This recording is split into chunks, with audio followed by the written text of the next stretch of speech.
stage has not changed in all the years.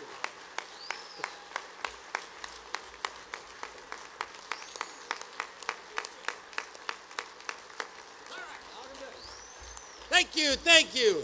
It is always the best time of the year when I get to come to Arizona. I really appreciate that very kind introduction because just as John worried, I had now had a new worry because I understand John. Who knows what Andrew would say? I was actually quite relieved at that. It is really good to be here, and I so appreciate the kind of support I have received from my home state for so many years. I want you to know that this is a very special, unique, one-of-a-kind Arizona Delegate Assemblies as far as I'm concerned. Because this is the last Arizona Delegate Assembly that I will ever appear before as a candidate for anything. Yes! You know, there were 6 elections for AEA. This will be my 10th in NEA. And it started right here in this room. Right here in this room, 1980, running for AEA Secretary-Treasurer. And you know, one of the things I've noticed in all the years and all the different roles I've had in this organization, I have always believed that I received my best training and induction into this organization and understanding the power of who we are from right here in Arizona, from my local and AEA. So I am really proud to be from here. Andrew, I really enjoyed your remarks, and it's not true that John said to me, Dennis, if you could have come 30 minutes later, you would have missed it. He didn't say that. Okay, I liked in your speech, you reminded me of teaching. And when you were talking about the tardy policy, Don Cameron used to be executive director of NEA. And he used to say that when he died, he hoped it would be during a faculty meeting. Because that way the transition from life to death would be so subtle you wouldn't notice.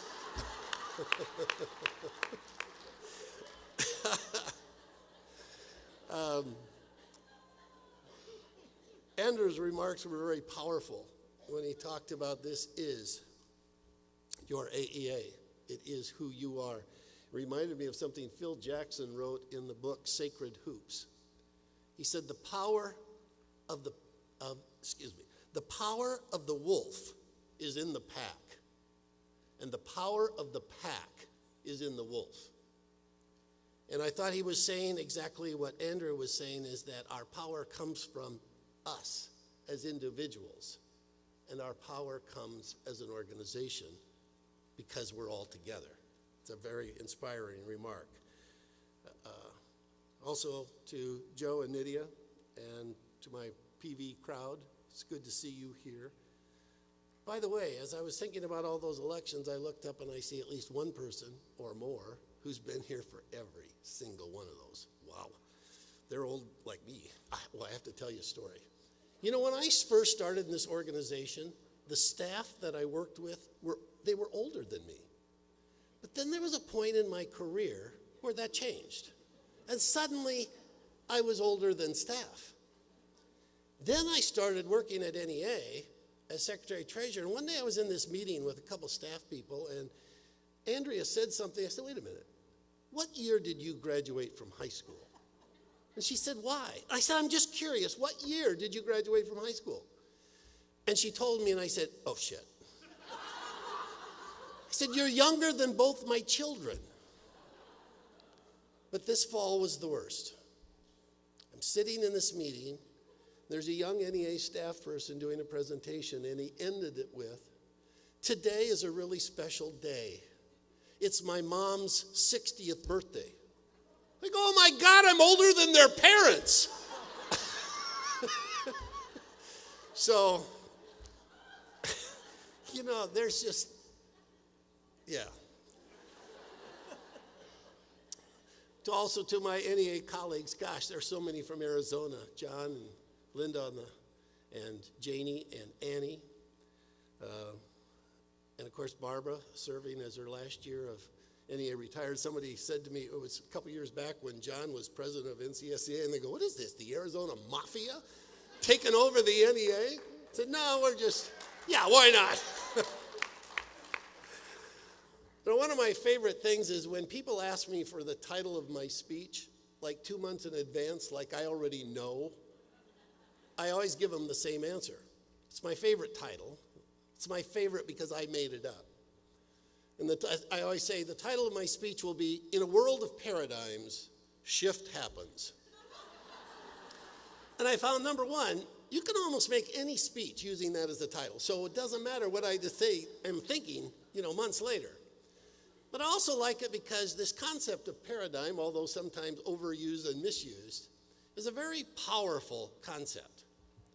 It's about how someone can see the same things that everyone else is seeing, but all of a sudden notice that it's very different.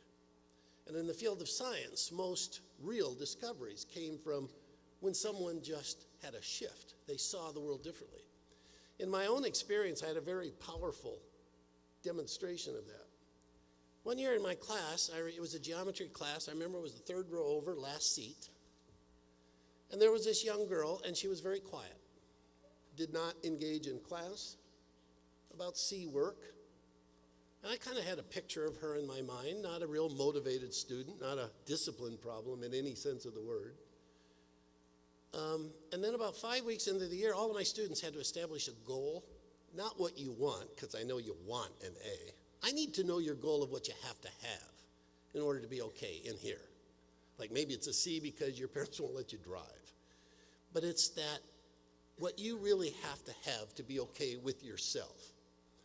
So then 5 weeks into the year, one day I had all of my students, because 5 weeks in the year nobody was meeting their goal.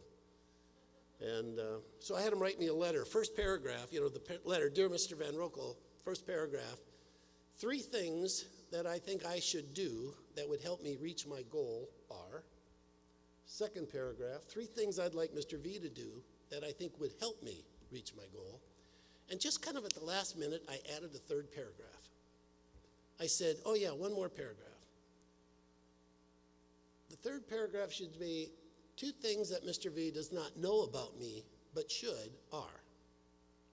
So that night I went home to read 160 letters for my students. And I got to hers.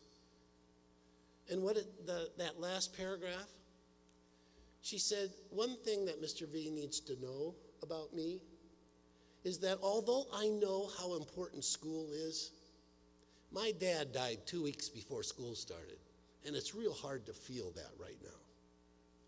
And then I understood this shift, because no longer did I see a student who was not motivated, who really wasn't into school. I saw a totally different person. And I knew that my strategies, my tactics, what I needed to do every day suddenly changed. Well, I think that's true in other parts of our life. And right now, for us, as an organization, I think we need one of those big shifts, that we see what's around us, but we need to see it differently. See, I think the world has changed so much around us, so dramatically in the last 25 years, but yet we're looking at it through a pair of old glasses, and we're wearing an old set of behaviors. When I think of America, when I was young and growing up and as a student, America was about the American dream. And see, the power of the American dream wasn't that some few group of people could get so super wealthy. The power and what made us the envy of the world is because just common day people could become middle class. They could own a home. They could support their family. They could send their kids to college. But see, the American dream, I believe, is fading away. The middle class in America is disappearing. There are less and less jobs that would qualify for that, and more that don't. In the last 2 decades, there has been the largest shift of wealth ever in our country. the largest shift of wealth. In 1960, a CEO that made 42 times the average salary of a worker. Now, it's 260 times the average worker. Think about that. Subtract out the weekends. That means for the average worker, what they make in a year, a CEO makes in a day. And if what they were making was a reasonable wage, that might not be so bad, but it's not a living wage. And the complaints are they're making too much. The world has changed so much. Productivity is up, profits are up, wages are down. One of my favorite quotes in Washington, D.C., one of my favorite memorials is the FDR Memorial. You know how they always say this isn't carved in stone? This is. This is carved in stone. The first time I saw it, I didn't have a pencil or a piece of paper, so I took a picture of it so I could keep it. And he was talking about America. And think of the time, it was after the crash market, the stock market crashed. And what he said is, the test of our progress is not whether we add more to the abundance of those who have much. It is whether or not we provide enough for those who have too little. We are in an age of greed. And this age of greed is absolutely consuming us. And we are so worried about adding more to those who already have much. In education, growing up, it was called the foundation of democracy. It was where we leveled the playing field, where everybody had their shot at what they wanted to be. I'll bet many of you in this room are like me, first generation who got to go to college. I mean, I lived my dream. I decided in 7th grade I wanted to be a high school math teacher. For 23 years, that's what I did. And I didn't have money, and I didn't have resources, and my parents didn't have social standing. But the system said, if you work hard, if you have a dream, we'll find a way to make it happen. I think that's slipping away. Now, for some, they see it as a $600 billion industry, and they're not getting their fair share. They're coming up with ideas of how to get their take. You know, they decimated the housing industry. They sucked out all the money they could make. Now they're looking for something new, and it's education. How can we get some of that $600 billion for us? The cost of college, Andrew referenced it. I don't believe what people say to me now. And I wouldn't worry about it with the age of my kids, but my grandkids aren't there yet. I don't know how middle-class America is going to provide that thing we say. We want to be number one in the world in college graduation. Well, you can't be number one in cost. Or if people can't get there, just a very few. I remember this chart, I'll never forget it. It's 2 columns, low income, wealthy. 3 bars, lowest 1/3 in achievement, middle 1/3, highest 1/3. Students without wealth, who are in the top 1/3 academically, have the same probability of going to college as the lowest 1/3 of those with money. There's something wrong with the picture of America if that's what they want. And if it weren't bad enough that they wanted to decimate education, they say, and by the way, why don't we just destroy that profession too? You know, anybody can do this. Put them in a room, give them a script, let them in and out every 2 years. That's why their salaries never go up. They are totally deprofessionalizing the profession. And I watch it each and every day. And you know what they're really trying to do is they're trying to change tax revenues into entries on a profit loss statement for some hedge fund manager. They're investing. Hedge fund managers are investing in education because they're trying to make money. The world has changed. In politics, it's just getting kind of unbelievable. I think that America's largest growing industry is to provide services to candidates, polling, signature gatherers, consultants, producers of print and TV ads, people who buy airtime. Do you know that in Wisconsin, this great election for the Supreme Court, both candidates had accepted state funding? The maximum they could spend each was $400,000. That election, there was $5.2 million spent. And in the 8 recall elections going on this summer in Wisconsin, they think they'll go $750,000 to $1 million each. Arizona, open Senate seat. Would you like to run for the seat that John, not intended to be a factual statement, Kyle is currently holding? I'll tell you, was that an embarrassment? Everybody say, he's from Arizona, huh, Dennis? Yeah, he's from Arizona. But you know, if you want to run in that, there's 18 months. You only need about 5.5 to 6.5 million. So if you start right now, that's only about $300,000 a month or $30,000 a week, or a day rather, that you need to get it. That's unbelievable. And the presidential election in 2012, my guess is the Obama campaign will approach $1 billion. I said $1 billion. But here's the worst part about all that. If you're trying to raise that kind of money, and by the way, the Senate seat in Arizona is cheap compared to other seats. Some of those for each candidate will spend upwards of $35 to $55 million.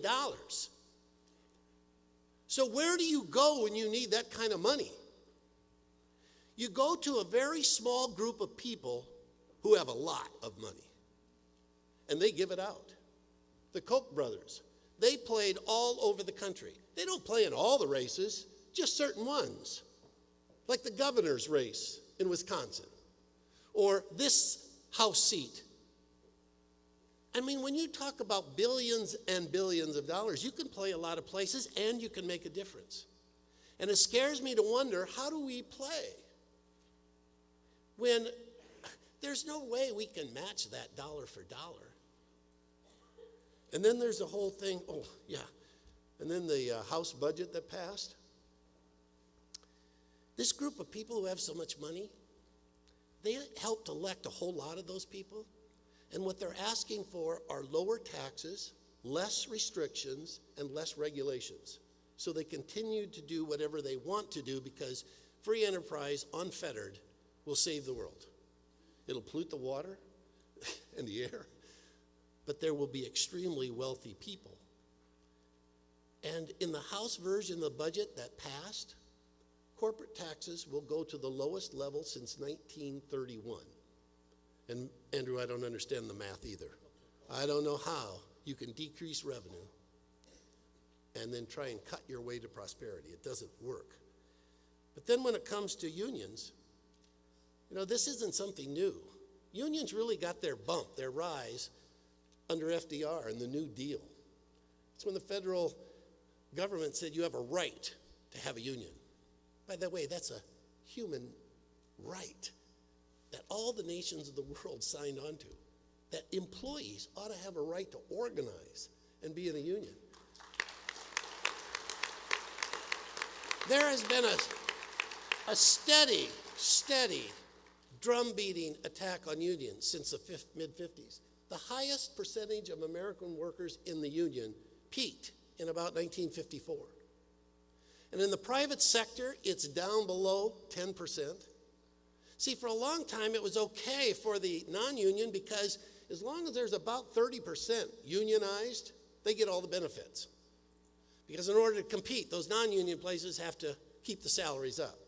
So 30% of a unionized workforce can kind of drive everyone's, lift all boats. Well, now in the private sector, it's down below 10%. And we know what's happening to wages in the private sector. There's only one area where there's any penetration of union members left: the public sector. And guess who the target is now? The public sector unions in Arizona, in Wisconsin, in Indiana, Ohio, Michigan, New Hampshire, Maine, Tennessee, Alabama, Idaho. The list goes on. Every single place they want them gone, because if they're gone, nothing stands in the way. There will only be one voice left: the people who can buy enough airtime. So, I don't know about you, but I think it's time for a new, little bit of new shift. Not that other word. There has got to be something we can do. I refuse to be somehow depressed and down and out because of all this stuff that's happening around. That's not where I am at all. I think we have to be able to see ourselves differently. Because plain and simple, this is not about balancing a budget because of the economic crisis has driven us to that point. It's not about putting students first.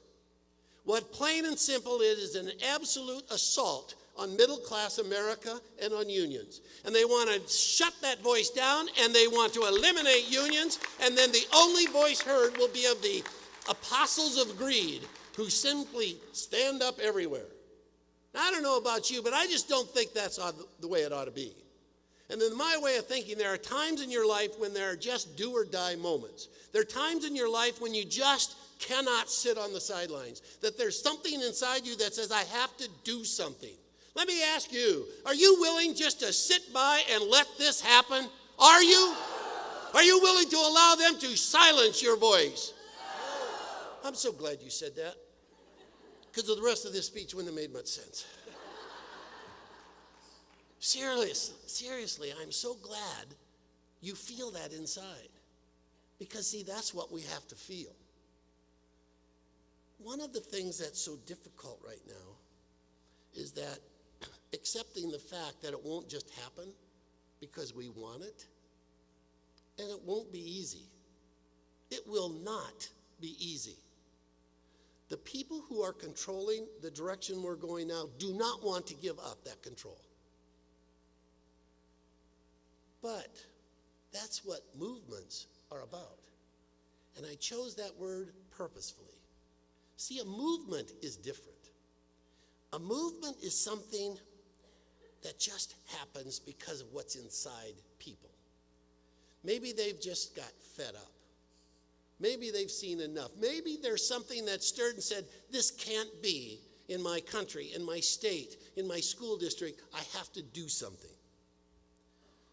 And we have to be able to see our union and our profession differently. Because it's a different world. Take Wisconsin. They've had a collective bargaining law for 53 years. They've had agency fee for decades. So in the state of Wisconsin, every single person is a member or pays a fee. And it's been that way a long, long time. Now I want you to think about how different it was to get that right versus keep it. I spoke to over 1,100 folks in Michigan at their bargaining conference. I looked out at that huge audience. I said, how many in here were there when you bargained your first contract? No hands went up. You see, in Wisconsin, there's nobody in an active member right now who was there when they got the collective bargaining law, unless somebody's been teaching 53 years or more. So all of us who came after, our job was to keep what they got. So we had a great contract. We had to make sure they don't take things away. We got to hold on to what we have. Don't let them take that stuff away. And we've been doing that for years. I liken it to the rock climber. Did I tell you that? You know, a rock climber, they're using their fingertips and their toes, and then they slip and they grab on. Now, you'd think, why would you move? Because you're safe. By the way, I am not a rock climber. There's a strength to weight ratio that, no. But see, if you're that rock climber and you thought you were going to fall, but now you have a safe hold, you cannot get to the top if you don't let go. And that's what we have to do. We can't be so afraid of losing what we have that we never reach for something we've never had. We have to see ourselves differently. Wisconsin is losing payroll deduction, like Arizona. They have to get a whole different mental model of their union. Interesting, in December, the president of Australia was visiting the United States.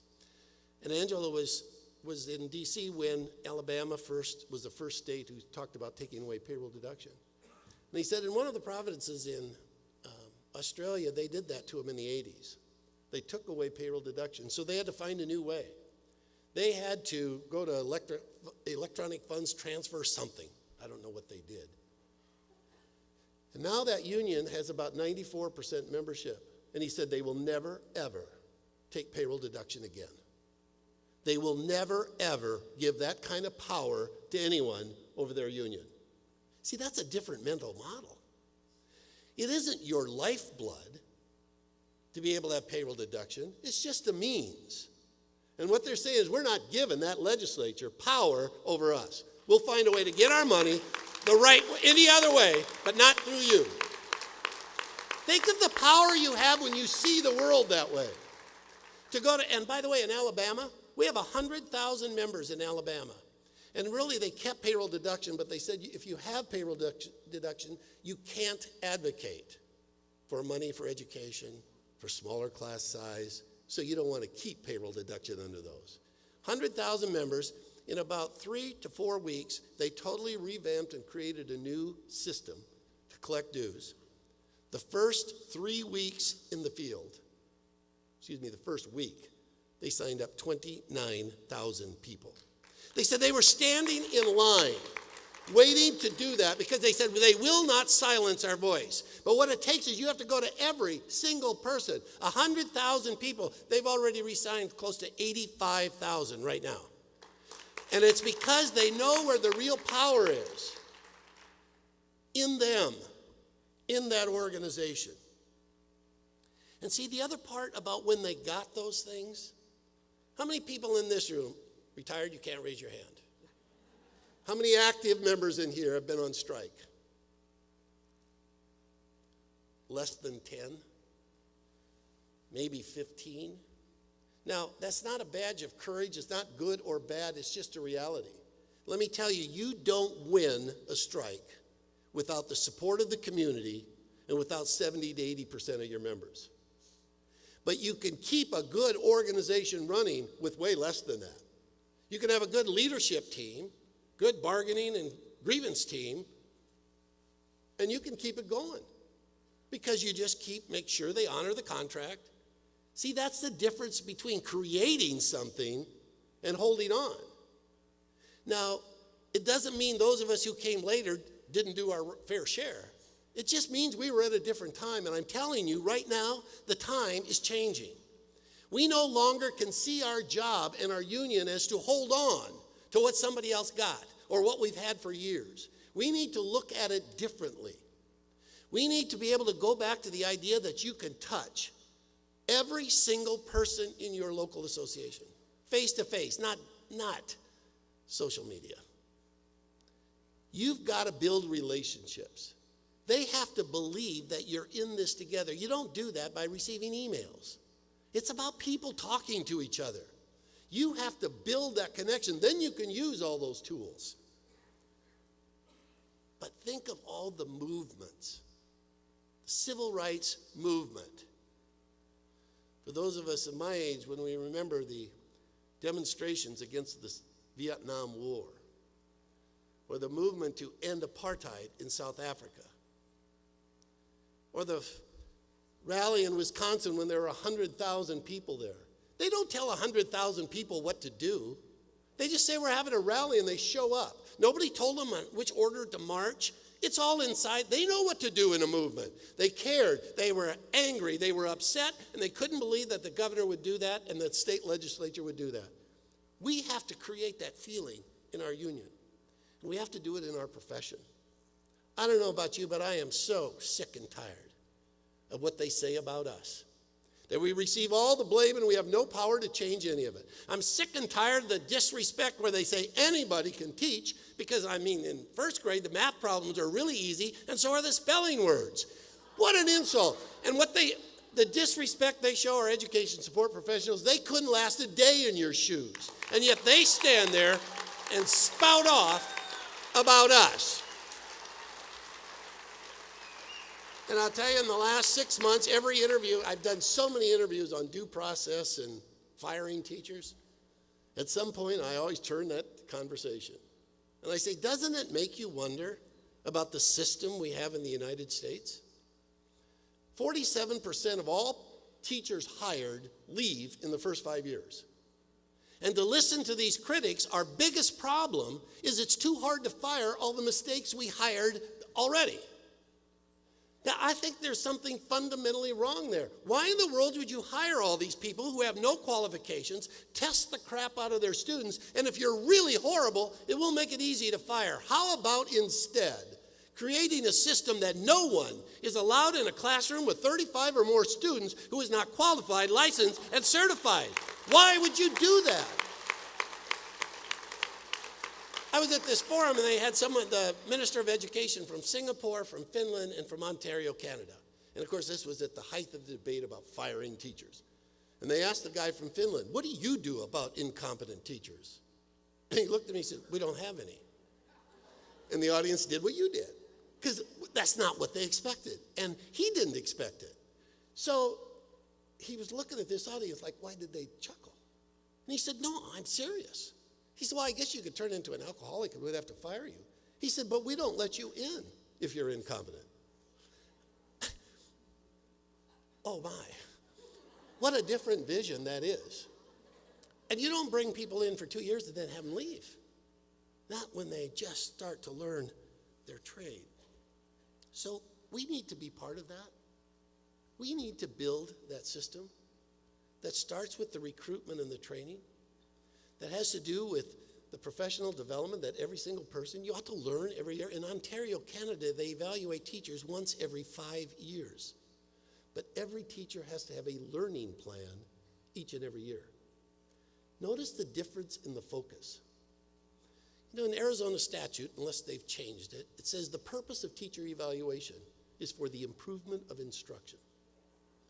Now, if that's true, if that's its purpose, explain to me why you designed a plan where somebody comes watches me for 20 minutes in a year. How do you think that's going to impact or improve my teaching? So that you got to decide on the purpose. If the purpose of an evaluation system is to find people who are so grossly incompetent that you can spot it in 20 minutes, that system will work. But I would hope that's not. Its purpose ought to be what it says. Here's another one. In Singapore, they evaluate principals based on 2 criteria. They call them school leaders. And by the way, you can't be a principal unless you've been a successful teacher. But I want you to imagine that you're a newly hired school leader, principal, and they say, we will evaluate this year on 2 criteria. 1, how well can you articulate the mission and vision of your school and what we're trying to accomplish for students? And number 2, how effective are you at building a team? Now, in the next building, the principal comes in and they said, you're the new principal, and I'm going to evaluate you based on the scores of all of the students, based on a test taken one day in April. Now, so each of these 2 people then figure out, what am I going to do this year? Think how differently they would plan their year. We need to take charge of that profession. Instead of always say, don't blame me, I didn't fire them, or evaluate them. Who do you want to be in charge of that? Legislators? It ought to be us. Let's take charge and lead this profession where it ought to go. I tell every single person that I get in front of that it's an absolute insult to me when you think that anyone with a degree in math can do what I do in the classroom. How dare you diminish my profession to simply a content knowledge? Said this one reporter, I said, what do you think I do the first day of school? Go to the board and demonstrate I already know how to do every problem in this book. And then wait for the applause? I mean, that's not my job. It's absurd. So how do we do this? How do we take all this negative stuff around us and see it differently? I'm not going to give you a to-do list. I don't need to. Andrew said it beautifully. It's already inside you. You know, as president of NEA and 3.2 million members, I need not give passion or commitment to anyone. It's already there. I mean, think back to the day you decided to work in education, whatever that job is. There was a reason. What brought you there? But more importantly, why are you still here? After all the things they've done to you, after all the obstacles they throw in your way, you're still here. See, that's what's down inside you, and that's the power that you have to unleash. This organization need not give passion or commitment. We just have to figure out a way to unleash it, to allow that to come out of you and be who you are. That's what we have to do. And you can do that in so many ways. Think just ideas. Divide up the adults in your building among your association reps or building reps, faculty reps, whatever you call them, so that everybody has 10 or 12 or 14. Take an index card and go to every single person. Say, what are the 3 things you like best about working in this district? Write it down. Flip the card over and say to them, if you could change just 3 things that would make your life better in this district, what would they be? Write them down. Bring all those index cards together and sift and sort. And those top 5 things out of all the things you hear that they like the most, don't let those ever go away. That's your association agenda. When you flip the backside and you do the analysis of all the answers of what they would like changed, take the top 5, that's your agenda. Don't give them war stories about what I did 25 years ago. Figure out what's in their life right now that would be most meaningful if you changed it. Why in the world do we allow these critics to drive a wedge between people who work with children and their parents? Why do we allow that? Interview parents. Pick 3. Pick 3 parents. Ask them the same 2 or 3 questions. What's most important to you when you send your son or daughter to this school? Write it down. What do you like best about what we're doing? Write it down. If you could change 3 things, what would they be? Who knows how to develop a parental involvement plan in the year 2011 better than the people who work there, who know the children, know the families? Do it. And you know what? You don't have to lobby for any law, regulation, or rule. You can just do it. There are so many things that we sit around whining and complaining, and who's stopping us? And quit asking for permission. Just do it. Proceed until apprehended. That's my motto. Proceed until apprehended. I'm going to give you one other one. A remarkable thing happened in America. 46 states agreed on a common core set of standards. Here's what's remarkable. Number 1, they agreed to them. Wow. Number 2, partly through that process, they had not engaged one practitioner. When it was brought to their attention, they go, oh, well, let's change that. And they did. And they actually asked teachers. And they responded. And they totally gave all kinds of suggestions to rewrite them. The next remarkable thing happened. They listened to them. When does that happen? Now, I don't know if you've seen them. They're actually well written. Oh my God, how could that happen? In our system, how would we allow something like that to happen? So now, what do?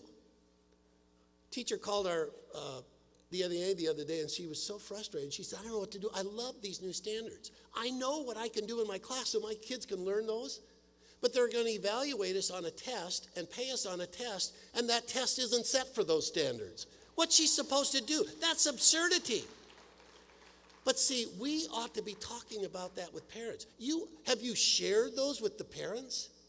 Have you said, this is what we believe your son or daughter? And you know, there aren't a list. For many states, it cut them in half or by a third or by 2/3. They used to have 8,000 different standards. They're reasonable now. They may not be perfect. My guess is they're not. But how do we use that as a tool for those of us who are in the profession to change what's happening? It's looking at ourselves differently. Okay, I've been talking a long time. Let me shut up. Don't do that. You'll regret it. I'm telling you right now. one of the things that I spend a lot of time talking with state presidents because they hear so many more stories from individuals than I do. And so I kind of live vicariously through them. And of course, I also get opportunities when I'm at different events. And I can tell you, it hurts to know how bad it is. And I know. I mean, the stories are just heart-wrenching. And in these districts where they're just cutting right and left and people are losing their jobs, and we had some of those people come testify to Congress, you know, a young mother with 3 kids, and she doesn't have a job. And she's a great teacher. So I know how difficult it is. And my guess is that some days you just kind of dream and wish that all of that crap would just disappear. And that you could just on a daily basis, excuse me, whoa. Don't do that again, Andrew, it scared me. But I know that you have to wish that. I know I do. That one day you could just enjoy the love of what you do, of friends and family, and you don't have to put up with the negative. I think I sometimes wish that too. But I'll tell you what, it energizes me. And I'll tell you why. Our goal, through all of the attacks on this great union of ours, and all of the challenges we face in state after state after state, our goal is not to just survive.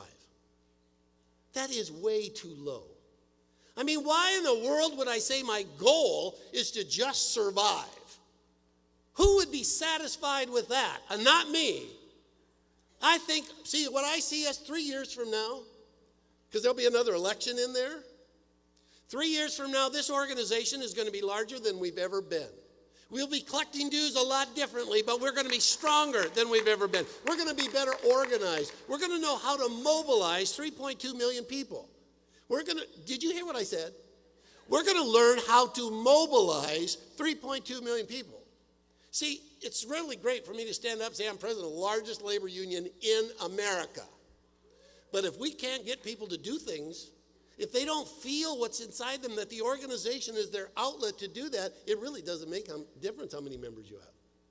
So our job is to engage them. See, and Andrew said it beautifully, it's already there. We'll figure it out. We don't know how to organize maybe the best. We'll just figure it out. We'll do that. And on the days when I really get down, here's what I think about. The Montgomery bus boycott.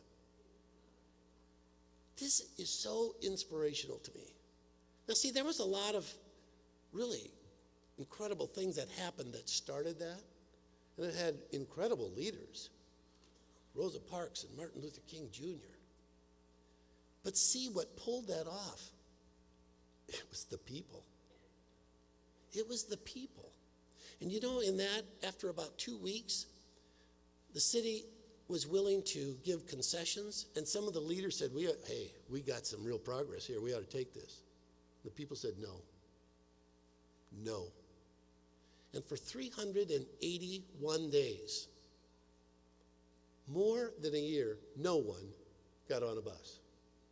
And if you've seen film clips of that, these people walking down the sidewalks and the buses driving by empty.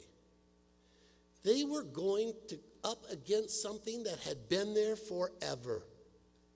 It was so deeply ingrained in a society that people never dreamed you could really change that. They weren't just trying to unelect somebody or elect somebody else. They were going against solid, concrete, steel-reinforced rules and silos. And the people did it. And you know, they didn't live close to where they worked. And in Montgomery, Alabama, it's not sunny every day. And there weren't nice, wide, concrete sidewalks between where they lived and where they worked. And every day, because they were walking, they had to get up an hour and a half earlier to take care of their kids, to do the things you do at home, and then walk to work. For many of those people, they had jobs that they were on their feet all day long. And at the end of the day, they walked home as the buses drove by. And the ingenuity of a movement. See, there were over 200 vehicles that they figured out how to give people a ride to the doctor, both white and black, using their cars at certain points to pick up people. But for 381 days, no one got on a bus. And what I wonder is, what is it that we collectively care deeply enough about that we would alter our lives every day for 381 days? I guess that's the steel string. It's what gets you going and keeps you going every single day. My guess is that in this room, it has to do with education. It has to do with students. You know, we joke that teaching would be a great job if it weren't for the kids. But we know that's a joke. We know what really drives us. And we need to think about the America we want. For our children, our grandchildren, for other people's children. So I know it is within all of us the skill, the capacity to do what we need to do. And that's why no matter how bad all this is around, I'm energized. I believe in this organization. I believe in 3.2 billion people who do what they do every single day. And what I also know is when you're driving the bus, or you're cleaning a classroom, or you're in a classroom, you're not thinking about some jerk politician. You shut that out. We have it. So from me to you, I'm proud to be from Arizona. I love your theme. I like that you focus about who we are and what we're going to do. And for me, this is not the time to slow down. This is not the time to give in, give up, or give out. This is the time to do it. This is the time to change what's happening in America. And we've got to be the union who does it. AEA, thank you for all you do.